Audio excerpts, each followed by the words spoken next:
Selamat malam Pak Sunar dan teman-teman semuanya. Perkenalkan kami dari kelompok 8. Pada malam hari ini akan membawakan materi tentang resiko etika dan peluang. Sebelum itu, izinkan kami perkenalkan diri terlebih dahulu.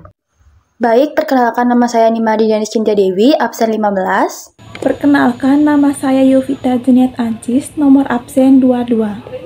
Baik, materi yang akan dibahas pada malam hari ini yaitu yang pertama, risiko etika dan peluang dalam penilaian risiko perusahaan. Dan yang kedua, hubungan pemangku kepentingan efektif. Yang ketiga, tantangan etika di tempat kerja. Dan yang keempat, manajemen krisis. Untuk materi pertama akan dibawakan oleh saya sendiri. Baik, materi yang pertama yaitu risiko etika dan peluang dalam penilaian risiko perusahaan. Etika bisnis adalah cara yang digunakan dan diterapkan dalam kegiatan bisnis, mencakup seluruh aspek yang berkaitan dengan perusahaan, individu, serta masyarakat. Kegiatan bisnis yang berlandaskan etika adalah bisnis yang dilakukan berdasarkan metode-metode yang baik, serta cara berpikir yang sesuai dengan logika dan estetika yang berkembang di masyarakat. Risiko etika merujuk pada kemungkinan terjadinya tindakan yang tidak sesuai dengan standar moral dan etika yang diharapkan dalam suatu organisasi. Ini dapat mencakup korupsi, diskriminasi, atau pelanggaran privasi. Lalu, penilaian risiko etika dapat dibagi menjadi beberapa tahap, yaitu yang pertama, melakukan penilaian dan identifikasi para stakeholder perusahaan. Dalam tahap ini, investigator manajemen membuat daftar mengenai siapa dan apa saja yang para stakeholder yang berkepentingan, serta harapan mereka. Lalu yang kedua, yaitu mempertimbangkan kemampuan aktivitas perusahaan. Dalam tahap ini, saat mempertimbangkan apakah ekspektasi telah terpenuhi, maka manajemen wajib membuat perbandingan di antara input, output, kualitas relevan, dan variabel kinerja lainnya. Lalu yang ketiga, meninjau ulang perbandingan aktivitas dan ekspektasi perusahaan dari perspektif dampak reputasi perusahaan. Menurut Charles von Brunn, reputasi sendiri bergantung pada 4 faktor, yaitu kejujuran, kredibilitas, reliabilitas, dan tanggung jawab. Faktor-faktor tersebut bisa menjadi kerangka kerja dalam melakukan perbandingan. Lalu yang keempat yaitu melakukan pelaporan. Setelah tahap ketiga selesai, maka manajemen dapat menyiapkan laporan kepada masing-masing stakeholder. Laporan tersebut harus dibuat dengan mempertimbangkan kelompok stakeholder, produk atau jasa, tujuan perusahaan, nilai-nilai hypernorm, dan elemen-elemen penentu reputasi. Selanjutnya yaitu jenis-jenis risiko. Jenis-jenis risiko ada yang pertama yaitu risiko murni, yang mana risiko yang hanya ada kemungkinan kerugian seperti kecelakaan dan kebakaran. Contoh dari risiko murni yaitu yang pertama, risiko aset fisik, yang mana risiko yang terjadi karena adanya kejadian tertentu yang berakibat buruk seperti kebakaran yang terjadi pada gudang atau banjir yang menyebabkan kerusakan pada aset perusahaan. Lalu yang kedua, risiko karyawan yaitu risiko yang terjadi karena karyawan mengalami peristiwa seperti kecelakaan. Dan yang ketiga, risiko legal yaitu risiko kontrak tidak sesuai dengan yang diharapkan seperti terjadinya perselisihan yang menyebabkan perusahaan lain menuntut ganti rugi. Risiko yang kedua yaitu risiko spekulatif yang dimana ada kemungkinan untung dan rugi. Contoh dari risiko spekulatif yang pertama yaitu risiko pasar, di mana terjadi pergerakan harga pasar. Contohnya yaitu harga produk perusahaan yang mengalami penurunan sehingga menimbulkan kerugian perusahaan. Yang kedua yaitu risiko kredit, di mana risiko karena counterparty gagal memenuhi kewajibannya kepada perusahaan seperti contoh pelanggan tidak mampu membayar kewajibannya atau piutang dagang yang tidak terbayar. Yang ketiga risiko likuiditas yaitu risiko yang tidak dapat memenuhi kebutuhan kas. Risiko tidak bisa menjual dengan cepat karena tidak liquid atau gangguan pasar. Dan yang keempat, risiko operasional yaitu risiko kegiatan operasional tidak berjalan lancar sehingga menimbulkan kerugian. Contohnya, prosedur pengawasan perusahaan tidak berjalan semestinya sehingga terjadi pencurian barang perusahaan oleh karyawan. Baik, materi selanjutnya yaitu hubungan pemangku kepentingan efektif. Hubungan yang efektif antara pemangku kepentingan sangat penting dalam mengelola risiko etika dalam penilaian risiko perusahaan. Keterlibatan pemangku kepentingan dapat membantu mengidentifikasi risiko etika dan menciptakan lingkungan yang mendukung praktik bisnis yang bertanggung jawab. Contoh dari pemangku kepentingan yang relevan yaitu yang pertama, karyawan. Karyawan merupakan pemangku kepentingan internal yang memiliki peran penting dalam menjalankan praktik pemasaran berkelanjutan. Mereka dapat mempengaruhi citra perusahaan dan kualitas produk atau layanan yang ditawarkan. Yang kedua yaitu pelanggan. Pelanggan adalah pemangku kepentingan eksternal yang sangat penting dalam pemasaran berkelanjutan. Mereka memiliki kekuatan untuk mempengaruhi keberlanjutan bisnis dengan memilih produk atau layanan yang ramah lingkungan atau berkelanjutan. Yang ketiga, mitra bisnis.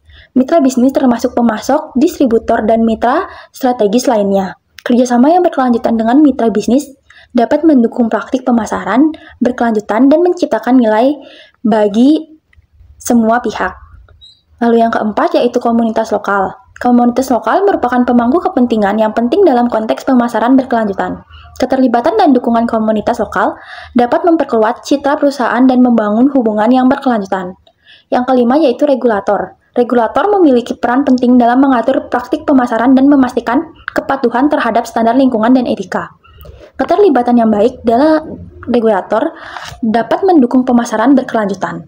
Yang keenam yaitu media. Media memiliki hubungan besar dalam membentuk opini publik dan citra perusahaan. Hubungan yang baik dalam mengelola media dapat membantu menyebarkan informasi tentang praktik pemasaran berkelanjutan dan memperkuat reputasi perusahaan. Dan yang ketujuh yaitu lembaga non-pemerintah. Lembaga non-pemerintah atau LSM seringkali menjadi advokat isu-isu lingkungan dan sosial. Keterlibatan dengan LSM dapat membantu perusahaan memperbaiki praktik pemasaran berkelanjutan dan memperoleh dukungan dari masyarakat. Baik, untuk materi selanjutnya yaitu tentang tantangan etika di tempat kerja. Etika di tempat kerja merupakan aspek penting yang mempengaruhi perilaku individu dan organisasi. Dalam lingkungan kerja, etika berfungsi sebagai panduan untuk menentukan tindakan yang benar dan yang salah, serta membentuk budaya organisasi yang sehat. Namun, tantangan etika sering muncul menciptakan dilema bagi karyawan dan manajemen. Nah, adapun jenis-jenis tantangan etika di tempat kerja. Yang pertama itu kejujuran dan integritas. Karyawan seringkali dihadapkan pada situasi di mana mereka harus memilih antara kejujuran dan keuntungan pribadi. Misalnya, mengambil kredit atas pekerjaan orang lain atau menyembunyikan kesalahan. Yang kedua itu ada konflik kepentingan. Situasi ini terjadi ketika karyawan memiliki kepentingan pribadi yang dapat mempengaruhi keputusan profesional mereka. Misalnya, seorang manajer memilih rekan bisnis berdasarkan hubungan pribadi daripada kualifikasi.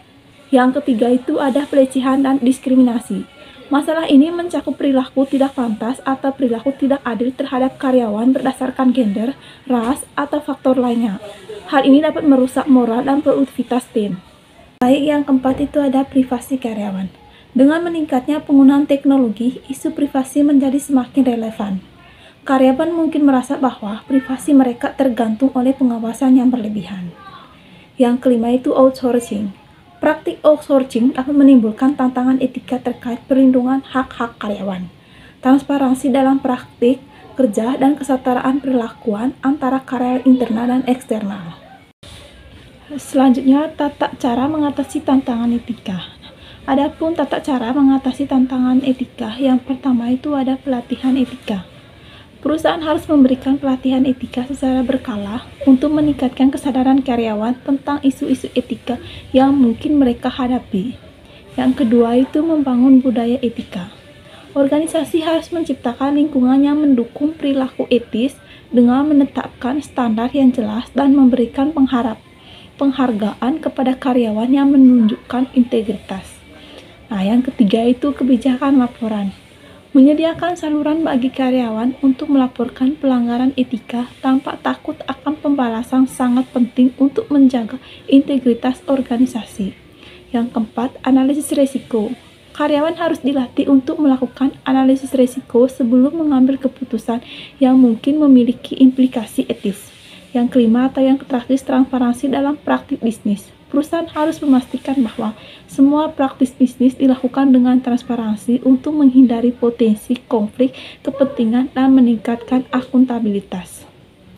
Manajemen krisis. Nah, kata krisis berasal dari bahasa Yunani krisis yang berarti keputusan. Ketika adanya krisis, perusahaan atau organisasi sepantasnya memberikan keputusan yang harus dilakukan. Jadi, krisis dapat didefinisikan hal yang tidak bisa dihindari oleh suatu perusahaan maupun organisasi. Setiap perusahaan maupun organisasi pasti akan dihadapi oleh berbagai persoalan yang membuat suatu perusahaan itu mengalami krisis.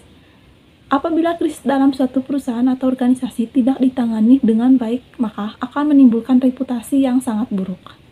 bahkan dapat berakhir dengan penutupan atau kehancuran suatu perusahaan maupun organisasi. Penyebab manajemen krisis. Nah, adapun penyebab manajemen krisis yaitu yang pertama, krisis karena bencana alam. Tipe paling relevan dari krisis adalah disebabkan oleh bencana alam. Bencana alam seperti gempa bumi, letusan gunung berapi, banjir, dan kebakaran dapat terjadi di lingkungan sekitar kita, dan manusia selalu tidak berdaya menghadapinya. Yang kedua itu ada krisis karena kecelakaan industri. Krisis karena kecelakaan industri cukup bervariasi, mulai dari mesin yang tidak berfungsi sebagaimana mestinya, kebakaran, hingga kecelakaan kerja. Jika krisis ini terjadi, maka perusahaan harus memberikan perhatian secara penuh dengan memanfaatkan sumber daya yang ada. Kecelakaan industri yang dapat menyebabkan kematian biasanya menjadi magnet bagi media. Yang ketiga itu ada krisis karena produknya yang kurang sempurna. Dalam bisnis perusahaan, menghasilkan produk yang terdiri dari barang dan jasa juga memiliki potensi krisis. Nah, hal ini mungkin saja terjadi karena produk yang dihasilkan cacat atau kurang sempurna. Walaupun sebelumnya perusahaan telah melakukan riset dan teknik pengembangan produk. Yang keempat itu ada krisis karena persepsi publik. Nah, saat krisis terjadi, perusahaan yang mengalaminya mungkin akan menjumpai krisis lain karena krisis yang terjadi sebelumnya tidak teratasi dengan baik. Nah, inilah yang menyebabkan potensi kerugian menjadi berlipat ganda, baik dari segi keuangan maupun moral karyawan karena citra perusahaan yang terus memburuk. Krisis karena persepsi publik biasanya disebabkan karena perusahaan melakukan hal-hal yang bertentangan dengan norma yang ada di masyarakat atau yang bertentangan dengan keinginan dan kepentingan publik. Yang kelima itu ada krisis karena hubungan kerja yang buruk. Hubungan kerja yang buruk antara pekerja dan perusahaan dapat menjurus pada krisis besar. Nah, krisis ini dapat mengarah pada kondisi tidak terkendali yang serius dalam operasional perusahaan. Kekuatan pekerja dapat memaksa industri untuk tutup sehingga perusahaan terpaksa bertindak agresif. Hubungan antar pekerja dan perusahaan seharusnya dijaga agar tidak sampai pada level saling merusak. Yang keenam itu ada krisis karena kesalahan strategis bisnis. Penyebab utama dari krisis ini adalah perencanaan atau implementasi strategis bisnis yang keliru atau tidak tepat yang dilakukan oleh manajemen. Krisis jenis ini biasanya tidak dapat diprediksi sebelumnya. Hal ini terjadi karena pergeseran pasar mendadak yang tidak diantisipasi oleh manajemen, kegagalan untuk menyesuaikan dengan kebijakan pasar. Nah, krisis global yang secara tidak langsung berimbas pada bisnis perusahaan. Walaupun tidak dapat diprediksi sebelumnya, manajemen harus bertanggung jawab atas krisis tersebut. Yang ketiga itu ada krisis karena terkait masalah kriminal. Krisis yang terkait masalah kriminal belakangan sering terjadi karena jenis ini merupakan ancaman besar untuk beberapa industri seperti pariwisata, perbankan, dan penerbangan. Yang kedelapan itu ada krisis karena pergantian manajemen. Kadang-kadang perusahaan dalam organisasi dianggap sebagai suatu krisis. Nah, beberapa perusahaan menempatkan CEO mereka sebagai figur penting tidak tergantikan sehingga kepergiannya betul-betul meninggalkan krisis. Beberapa perusahaan perlu menyiapkan rencana pergantian pimpinan sehingga krisis semacam itu tidak perlu terjadi. Baik, kesimpulan dari materi ini yaitu tantangan etika di tempat kerja sangat beragam dan kompleks, namun dapat diatasi melalui pendidikan, kebijakan yang jelas, dan budaya organisasi yang mendukung integritas. Dengan mengatasi tantangan ini, perusahaan tidak hanya dapat meningkatkan moral karyawan, tetapi juga membangun reputasi yang baik di mata publik. Risiko etika dan peluang adalah dua konsep yang saling terikat dalam lingkungan bisnis. Risiko etika dapat terjadi ketika perusahaan tidak mematuhi standar etika dan integritas, sedangkan peluang dapat terjadi ketika perusahaan memanfaatkan kesempatan untuk meningkatkan nilai dan reputasi melalui perilaku etis. Risiko etika dapat terjadi dalam berbagai bentuk seperti penipuan dan kecurangan, pelanggaran hukum dan peraturan, kekurangan transparansi dan akuntabilitas, serta diskriminasi dan pelecehan. Sedangkan peluang dapat terjadi ketika perusahaan memanfaatkan kesempatan untuk meningkatkan nilai dan reputasi melalui perilaku etis seperti meningkatkan kepercayaan dan loyalitas konsumen, meningkatkan reputasi dan nilai perusahaan, meningkatkan kemampuan untuk menarik dan mempertahankan talenta, serta meningkatkan kemampuan untuk memanfaatkan peluang bisnis baru. Baik, sekian materi yang dapat kami sampaikan. Apabila ada yang ingin bertanya, bisa melalui kolom komentar.